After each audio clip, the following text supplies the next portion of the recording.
Bonjour, Beatle people. It's good to be back. I just want to make a quick announcement about Tracy from Monday. She has not left the channel. She is coming back. I know she hasn't posted in a while. She's having computer problems, but hopefully she'll be back next week, which means she gets to miss making a challenge this week. But that's cool. I forgive her. She's been one of my most loyal and active Fab fans, so she can take a few weeks off. It's fine for me. This week we do have a challenge, and part one of the challenge is to describe what we think a Beatles reunion concert would have been like had it ever happened. And this is something I could ramble about for days and days, so I'm going to try and keep it short and sweet. And the second part of the challenge is to draw a Beatles lyric or the title of a Beatles song and draw it in pictures. So if you notice me looking down, that's what I'm going to draw it while I'm talking to you. I haven't drawn anything yet. So I'm going to try to do it while I'm talking to you, and if it bothers you that I'm not looking at the camera, I apologize, because I usually do, but today I'm going to be drawing. Beatles reunion concert. I think it could have happened. I really honestly do.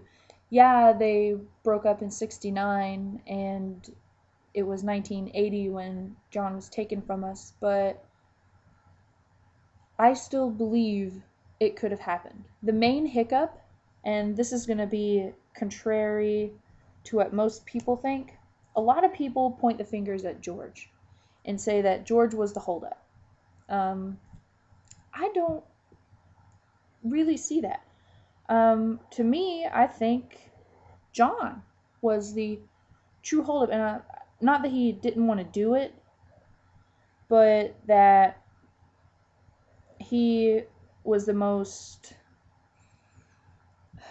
is unstable the right word? That's not really the word I'm looking for. But he sort of would be the one who would change his mind. You know, one day he'd love to do a Beatles reunion and play again with Paul and George, Ringo, and then the next day he's just grouching about how horrible being a Beatle was and how he hates the other three. And you know, he was up and down, back and forth. He was never, he'd say one thing one day and completely negate it and change his mind the next day. And I think he'd be the one that would be the hardest to plan a reunion with, because he'd always be changing his freaking mind, and he'd be like, yeah, I'll be there, and then totally not show up. I could totally see John doing that. But plus he'd also want Yoko there. I love Yoko. I love her to death.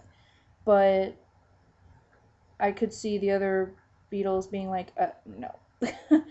We do not want Yoko there. Would they have other musicians on the stage?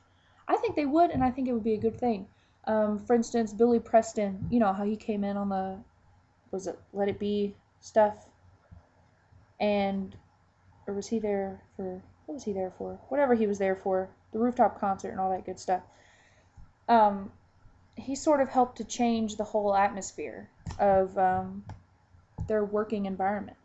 And something like that, I think, would have gone over well. Another musician in the studio, or on the concert stage, I'm sorry, I think would have been great. Now, who that would have been, I don't know. Eric Clapton, maybe. He played with them on some of George's stuff, and maybe Billy Preston, people like that. I think, first of all, the music I would have wanted them to play. My dream Beatle reunion concert. I would want them to play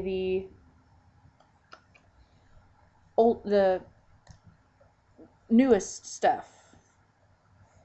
Just simply because they never got to play that stuff on the stage because they stopped performing in '66, was it? '67?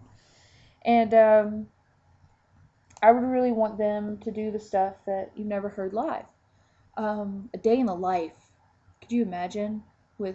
I know Paul performs that live now sometimes, but to hear it live with John's voice, and maybe to have a huge orchestra in the background.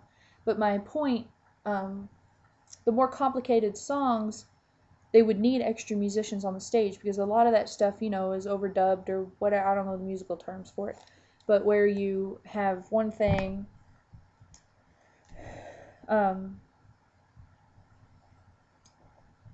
being like, maybe Paul would play piano and bass on a song, Well, he can't sit on the stage and play piano and bass at the same time, so you'd need somebody playing the other instrument. So obviously they would kind of need somebody else on the stage with them, and I would personally love that. I'm a purist for the most part. You know, I want Beatles to be their Beatley selves, but as far as a reunion show, I wouldn't mind if they had other people on the stage with them.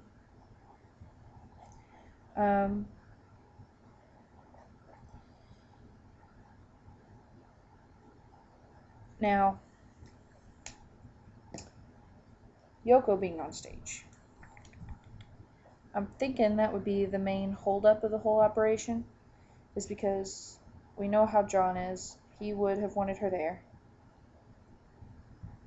I'd say give her a little segment. Let her do, I don't know, chair piece or something. Was she doing chair piece by then? I don't remember. And let her do that.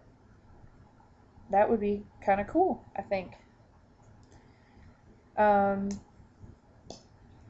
Something along those lines, I think would be fine for her to do. Now, I know most of you are probably going, no. I wouldn't mind it so much, because I like her. And I don't think she broke up the Beatles, as everyone likes to point at her. So that's my deal on the Beatles reunion. I think if it had happened, I would have liked to hear the stuff that we never got to hear live. I'd also like to hear some of the old rockers. I would like to have seen them with additional musicians on the stage, and Yoko, and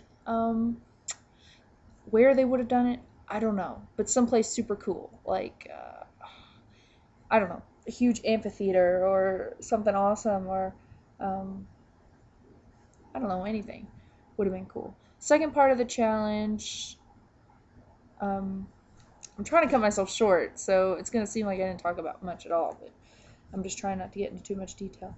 I drew, this is so bad, I drew Octopus's garden. See his little garden down there?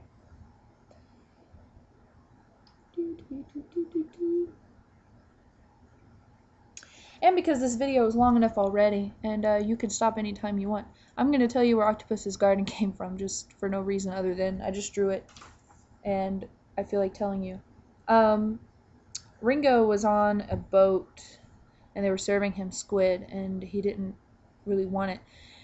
And the captain of the boat started talking to him about squids and octopuses, and he told Ringo that octopuses made gardens. They would gather shiny rocks and shiny stuff, and they'd create little gardens under the ocean.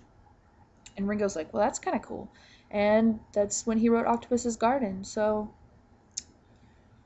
it's kind of cool.